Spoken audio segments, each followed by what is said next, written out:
I'm here today with Stan Pryzbylinski. Stan, can you just tell me a little bit about what your organization does? Yeah, I'm Director of Research at CIM DATA. We're a strategic consulting and market research company that focuses on PLM.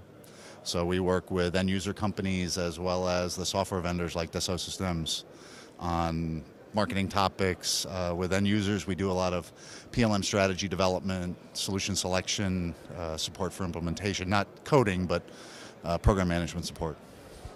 So this space is changing pretty rapidly. Is there something that you're seeing as a trend or something that's emerging that seems to be a little different than what we've seen in the past in this area?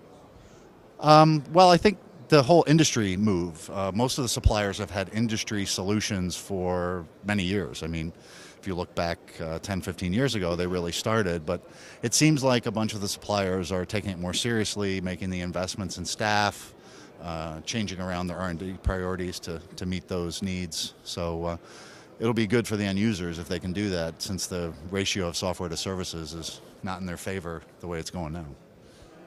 When I was talking with some of the other executives, they said that as great as the technology is, sometimes one of the bigger barriers to actually successful implementation is the fact that the organization is not ready to actually use things. What are the things that you've seen that are helping companies implement PLM, and also what are the things that companies just still get wrong? Well, at CIM DATA, we take what one time would have been called the socio-technical systems approach. So we look at people, process, and technology, and usually it is the people. Part of it is every company seems to think they're unique. We do a lot of end user consulting, and it's amazing to work at a CPG company or an industrial equipment company. And yeah, they're unique with their industry, but they face a lot of the same issues. So they're not as unique as they think they are. And I think what gets in the way a lot of times in implementation is that people want to go for that extra 20%, right? There's the old 80-20 rule, and they keep striving for that 20%, and they end up taking a lot of time, a lot of money, when if they just took what was available, yeah, they wouldn't get everything they need, but it would be easier to adopt, easier to implement, and more importantly, given the way the things evolve, easier to update as new versions come along.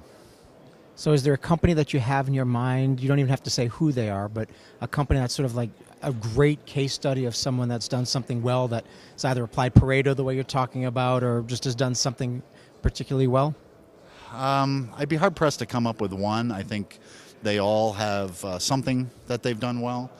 You know, we tend to take a strategic planning approach. So for us, the companies that are more successful, they're the ones that go into it taking that approach, where they actually start with a vision and a mission and then break that down in terms of what are their objectives. Because one of the things about PLM, it's very amorphous. I mean, it can do lots of things, and that's where a lot of people get in trouble, is they see the power, they see the possible benefit, and they go off in too many directions. So it's the people that stay focused on strategy and take small bites, I think, that are the ones that are more successful. So you spend a lot of time thinking about this topic and general area. Over the past 2 days, is there something that you heard that, even for you, a guy who's been in this industry for a long time, you think of as a new perspective or a new insight or something that's just a little different? Well, I don't know about different, but to hear companies like Johnson & Johnson, for instance, this morning talk about how strategic it is. It's good to hear top-level executives make that argument, because one of the things about PLM is it has a three-letter acronym like ERP and CRM, but it's not really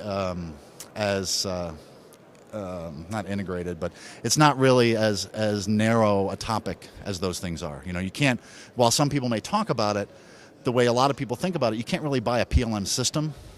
PLM is a strategy that's enabled by technology. It's not like ERP or CRM where, you know, you can go into the IT magazines and they're talking about it. So to hear executives like at Johnson & Johnson, top-level people talking about the strategic importance of this, that's what the industry needs, I think, to move forward, is that type of focus.